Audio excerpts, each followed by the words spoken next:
Hello guys. I really think it's about time our country, the education service and the government started to review our education system.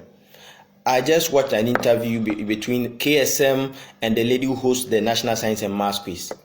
She said the guys who won the 2018 competition, the guys who won, assuming to be the brightest and the best, went for a competition in Brazil and they had to drop out because they couldn't take part of the competition.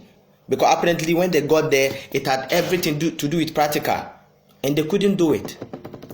And these are the youth that are supposed to take the country to the next level. They can write down everything they know about engineering and science, but they can't put it into practicals. I suggest we scrap up that National Science and Maths Quiz thing and start to put things like National Science and Maths Innovation Construction, something tangible. Every year, government should give at least every secondary school, let's say 10,000 Ghana cedis, for them to come up with innovations that are tangible and physical to help our fishing industry, agriculture, health sector, something that we can see. Chinese students go for practicals and they come up with knapsack sprayer and something to help our farmers. That is what pushes a nation forward. We have an education system which is archaic and outmoded, and the people sitting on the top of the educational system don't have the funniest notion of how to fix this system. And we are educating people with baggage and nonsense. What courses are they doing now? Political science, actually what science, human resource. What are those things doing to our economy?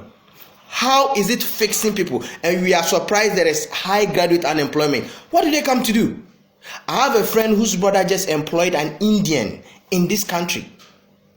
Now the guy is manning their small company. They produce rubbers and the rest. Now the Indian is being paid $1,000 a month.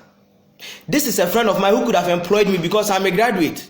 But do you know what he said? The Indian can fix the machine when it breaks down.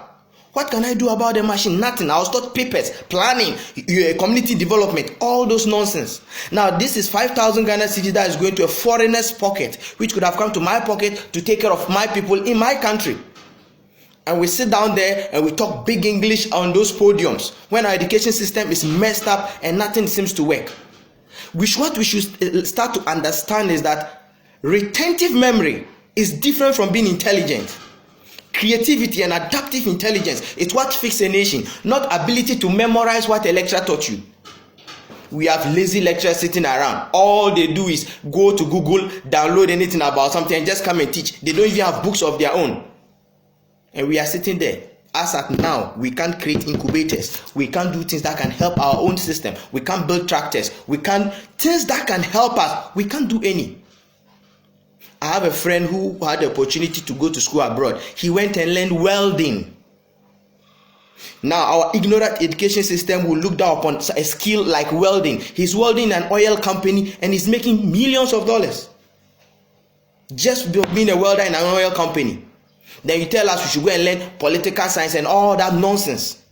And come and sit down doing nothing. Here are the youth that were supposed to be the brightest. They got to a competition and they had to drop out. Because what do we teach in our schools? Just empty practicals, nothing to improve our lives. Being able to have to memorize text and handouts doesn't make you intelligent. Looking at your society, looking at the problems you are facing and being able to fix it is what changes a society. We have a useless education system from class 1 to the final distance, and you people are sitting down, spending money, going to workshops and doing nothing about it. Calling yourself professors and what sort of sitting there. It's very sad. It's very sad. I feel sad today as being a Ghanaian. Look, living in a country that does not understand anything about the concept of education. If you doubt what I'm saying, go to YouTube and watch the interview of the CEO of Apple, the Apple company. He is the CEO of one of the wealthiest companies. Last year, they hit $1 trillion. Go and watch an interview about him and about what he said about China. He said they are in China because of the high level of skill available in China. That is why all the companies are there.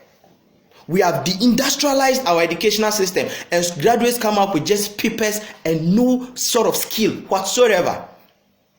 And our puppets called the politicians sit there and do the bidding of the Americans and the Federal Reserve and do whatever they want. And the country is just moving into the drain. You wonder why a Ghanaian gets a master's degree, gets to the UK or the US, and they put you in a supermarket to sell. What skill do you have? The economy is developed by skills. They are making cars, motorbikes, engines, fridges, televisions. They are manufacturing. They are doing things.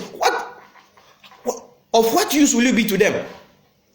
If you have a degree in political science, a master's degree in human resource and actuarial science, what is that? It's so sad. Look at the elite of our society. Ask them what their children should be in the future. Lawyer, all those nonsense. No one is saying those professions are not good. But look at our country and think twice. I am not an economist, but I know that they said if a